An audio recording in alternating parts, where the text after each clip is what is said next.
오늘 우리에게 주시는 하나님의 말씀은 시편 59편 16절과 17절입니다. 우리 한 목소리로 같이 읽도록 하겠습니다. 나는 주의 힘을 노래하며 아침에 주의 인자하심을 높이 부르오리니 주는 나의 요새이시며 나의 환난 날의 피난처심이니이다.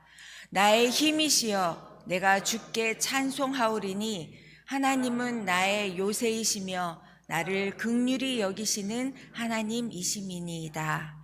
아멘.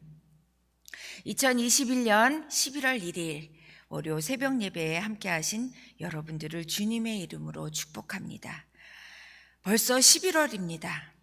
날씨도 추워지고 올해가 이제 2달 남짓밖에 남지 않았네요. 늘 그렇듯 12월은 1년 중에 제일 시간이 빠르게 지나니 11월 한 달을 잘 보내시기 바랍니다. 지난 한 주 동안 저는 아주 특별한 시간을 가졌습니다. 널스 에이드 인턴십 때문에 널싱홈에서 하루 8시간씩 일하면서 제가 느낀 점은 그동안 아주 젠틀한 분들과 제가 살았었구나 라는 점과 또 미국 사회에 뛰어들어 버텨내려면 깡다구가 있어야겠구나 라는 생각을 갖게 되었습니다. 쉬운 일을 찾으려 하지는 않았지만 이번엔 아주 거친 일을 시작하게 되어서 사실은 살짝 겁도 나기도 합니다. 10년 동안에 했던 일을 그만두고 또 새로운 일을 시작한 저가 과연 이것을 잘 선택한 것인가, 이 길을 잘 못 버티면 어떡하지 라는 생각이 들면서 한 주를 소심하게 보냈습니다. 그러다가 문득 이 생각이 떠오르더라고요. 어느 과학자가 말하기를 무엇을 연구하다가 엉뚱한 결과가 나오면 오히려 그것을 더 좋은 것으로 응용할 수 있어야 진짜 과학자다라고 한 말이 생각이 났습니다. 위대한 발명과 실수의 차이는 종이 한 장 차이입니다. 위대한 발명가로 명성이 높은 사람은 실수를 지나치지 않고 예리한 통찰력으로 그 속에 담긴 진리를 꿰뚫어 볼 수 있는 사람이기 때문입니다. 실제로 이 세상에는 잘못된 결과를 역으로 이용하여 유익하게 활용하는 상품들이 꽤 많습니다. 우리가 쓰는 포스트잇도 초강력 접착제를 연구하던 어떤 한 사람이 의도치 않은 원료 배합 잘못으로 잘 붙었다가 잘 떨어지는 특성을 가진 접착제를 만들게 되었는데, 이것이 이 접착제의 이 용도를 실수라고 생각하다가 잘 찾지 못하고 그 용도를 찾지 못하고 4년이 지난 어느 날 교회에서 성가대 찬양 악보에 표시하려고 꽂아두었던 메모지가 들 때마다 우르르 떨어지는 그 동료의 그 당황했던 그 이야기를 들으면서 이 잘 붙었다가 잘 떨어지는 이 포스트잇을 발명하게 되었다고 합니다. 그 밖에 전자레인지도 또 코카콜라도 또 나일론도 빨대도 이렇게 수많은 발명품들이 처음에는 잘못된 결과였지만 지금은 아주 우리에게 유익한 것들로 우리가 사용하고 있습니다. 실패했다고 좌절하는 것은 누구나 할 수 있습니다. 그러나 실패에 좌절하지 않고 일어서는 것은 아무나 할 수 있는 일이 아닙니다. 세상의 많은 사람들은 고난이 닥치면 근본적인 삶의 목적까지 상실하는 경우가 많습니다. 그러나 그리스도인이라는 특권을 가진 저와 여러분은 고난을 극복할 수 있는 힘을 소유한 자들입니다. 고난을 만나면 그 고난을 활용하여 영적인 성숙을 이루는 것이 진정한 그리스도인의 모습인 것입니다. 우리가 함께 읽은 이 시편 59편을 통해서 다윗이 고난을 만났을 때 취한 태도가 어떠했는지 함께 살펴보고자 합니다. 첫 번째로 다윗은 고난 속에서 도리어 하나님께 가까이 나아가 자신의 믿음을 점검하는 계기로 삼았습니다. 자신의 고통을 해결해 주실 분은 오직 하나님 한 분뿐임을 아는 그 믿음이 있었고, 더 나아가 자신의 믿음이 어떠한 상태인지를 발견하는 모습을 보여주었습니다. 욥은 어떻습니까? 욥은 진짜 신앙인으로 존경받는 이유가 어디에 있는지, 그것은 세상적인 소유물이 많고 편안할 때 하나님을 잘 섬겼기 때문이 아닙니다.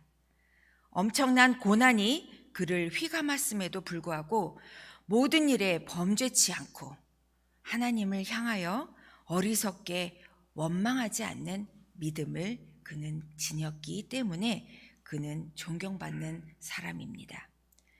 에스더는 어떻습니까?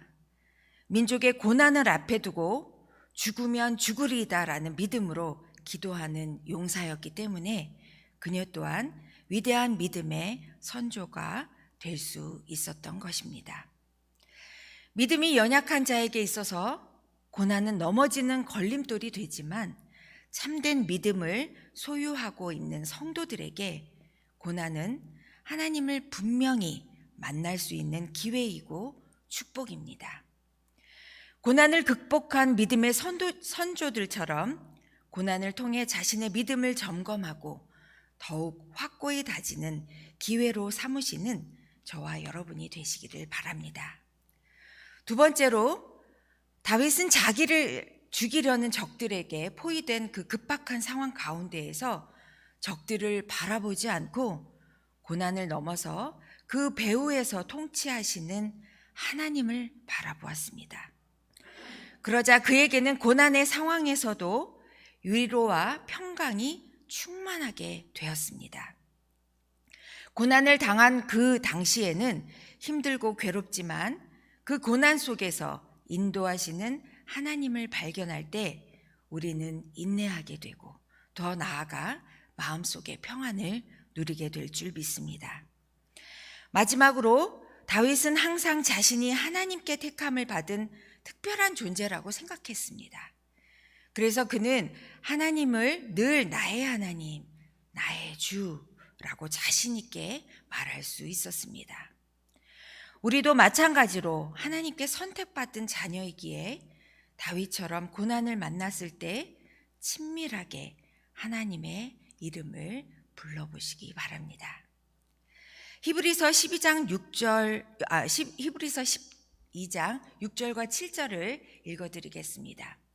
주께서 그 사랑하시는 자를 징계하시고 그가 받아들이시는 아들마다 채찍질 하심이라 하였으니 너희가 참음은 징계를 받기 위함이라.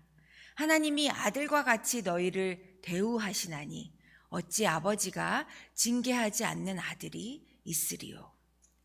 이렇게 히브리서에는 말씀하고 있듯 우리가 고난을 받는 것은 하나님께서 우리를 사랑하시기 때문입니다. 사랑하시지 않는다면 아무리 그릇된 길로 간들 하나님께서 상관하실 이유가 어디 있겠습니까?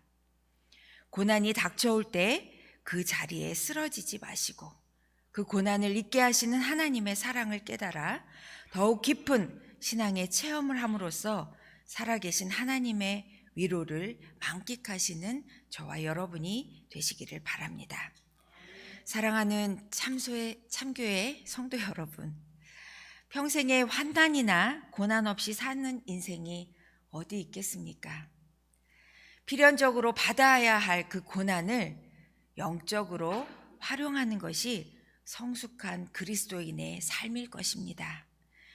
고난을 통하여 자신의 믿음을 점검하고 또 동일하게 우리에게 부어지는 하나님의 평안과 사랑하심을 풍성히 체험하며 신앙의 성숙을 이루는 저와 여러분이 되어야 하겠습니다. 기도드리시겠습니다.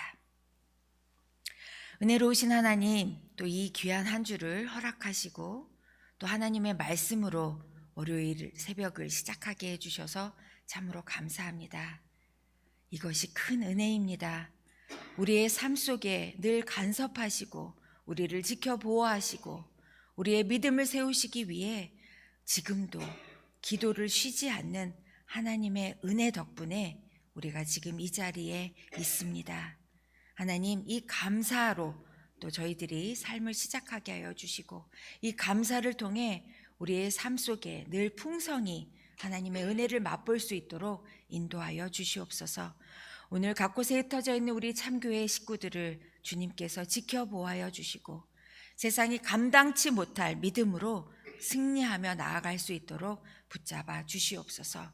오늘 갖고 나온 많은 기도의 제목들을 주님 앞에 겸손히 올려드립니다. 주님의 음성을 들으며 그 기도에 우리가 반응하는 저희들이 되게 하여 주옵소서. 감사드리며 이 모든 말씀 우리 주 예수님의 이름으로 기도드립니다. 아멘.